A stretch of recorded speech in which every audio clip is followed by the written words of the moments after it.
नमस्कार। इस समय मैं खड़ी हुई हूँ यमुना पे और छठ पूजा करीब है, लेकिन आप पीछे के हालात देख सकते हैं किस तरह से झाग इसमें अभी भी निकल रहा है, किस तरह से पूरी तरह से यमुना प्रदूषित हो चुकी है और लाखों करोड़ों हर साल इस पे खर्च होते हैं। छठ पूजा करीब आती, इस पे बातचीत होती है साफ़ सफाई की कि आप साफ़ कर देंगे, आप साफ़ कर देंगे, लेकिन आज भी जस की तस यमुना ऐसे ही बह रही है और इसमें इतना केमिकल है, इतना प्रदूषण है कि अगर कोई इसमें गिर जाता है या कूद के नहाने की भी कोशिश करता है तो पूरी तरह से बेहोश हो जाता है।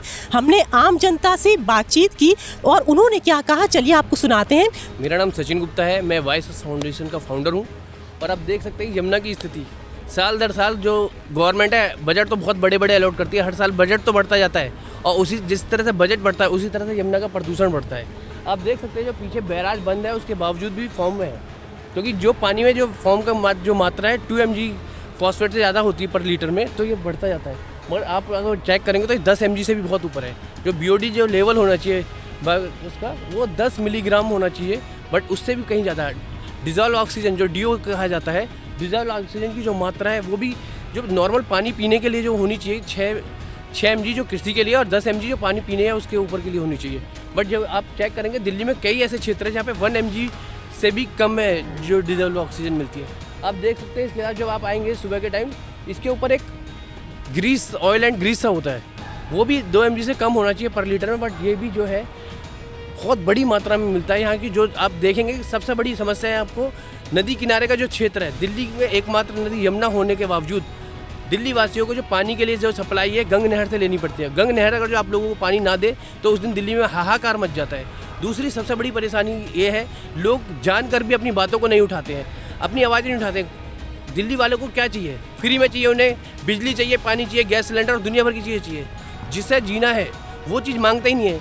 निर्मल जल आपको चाहिए, स्वच्छ हवा चाहिए, स्वच्छ पर्यावरण चाहिए। आप देख सकते हैं जिस तरह से मौसम बदल रहा है, AQI लेवल किस लेवल पर जा रहा है। जल, थल और वायु तीनों इतने ज़्यादा प्रदूषित हो चुके हैं, हाहाकार मचा हुआ है। मगर अभी पब्लिक को फ्री चाहिए, और जिस तरह से इस फ्री का आप क्या करोगे जब आपका जीवन ही प्रदूषित हो चुका है।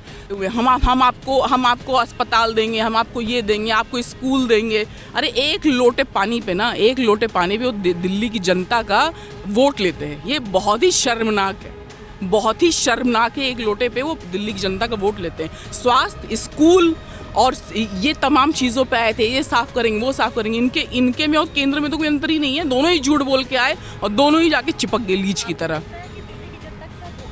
बिल्कुल धोखा हुआ है, दिल्ली की जनता के साथ बहुत ही धोखा हुआ है और मुझे लगता है अब दिल्ली की जनता को भी जवाब देना चाहिए, इस चीज़ का बिल लेना चाहिए।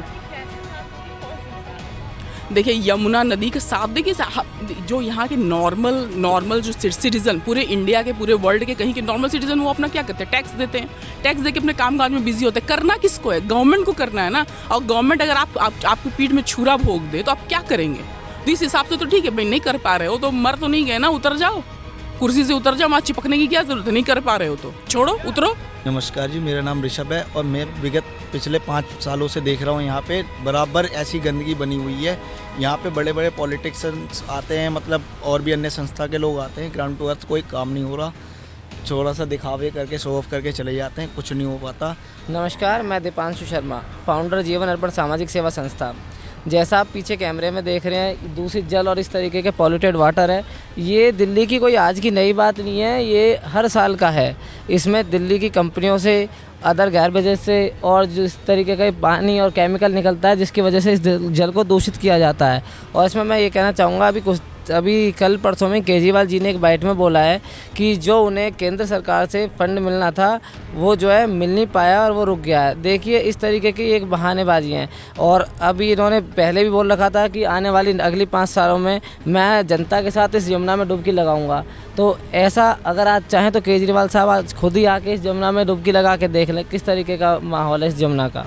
आप देख सकते हैं जल में, और ये अब देखिए, अरे ये क्या, सबसे बड़ा कुछ देर पहले तक यहाँ कुछ नहीं था और आप देखिए कि दिल्ली जल बोर्ड का ये तो लास्ट पिछले साल भी था और उससे पिछले साल भी, क्योंकि ये वही मुझे नाव लग रही है जो डिफॉर्मिंग करती है।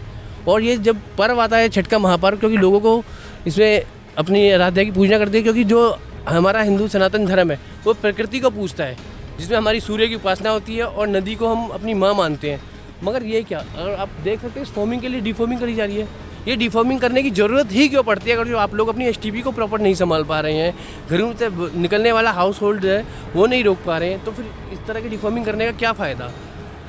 रियलिटी अगर जो आप लोग अगर अपनी एसटीपी पे ध्यान देना तो 70% जो ये आपको जो दिखा रहे हैं, जो करने पड़ रहा है ना, आपको ज़रूरत नहीं पड़ेगी। क्योंकि आप लोग क्या करते हैं, पहले पॉल्यूशन कराते हैं, फिर एसटीपी साफ़ नहीं करते तो वही कचरा होता है। इसी कचरे से फिर जो हज़ारों करोड़ का वेस्ट इसको साफ़ करने के नाम पे ले जाते हैं। इससे जो पॉल्यूशन होता है, जो लोग व्यवहार होते हैं मेडिकल के नाम पे, हज़ारों करोड़ का वो फंड फिर मेडिकल में जाता है। मेडिकल के बाद फिर इस तरह से चीज़ें होती है। बस यही साइकिल चलता रहता है। जाता किसका है? सिर्फ आम जनता का। और उसको फ्री में लॉलीपॉप क्या पकड़ा दी जाती है, आपको फ्री बिजली, फ्री पानी, फ्री सिलेंडर और ना जाने क्या क्या फ्री। तो ऐसी और जानकारी जुड़े मेरे साथ में दिल्ली से अंजलि सिंह राजपूत, लोकल 18।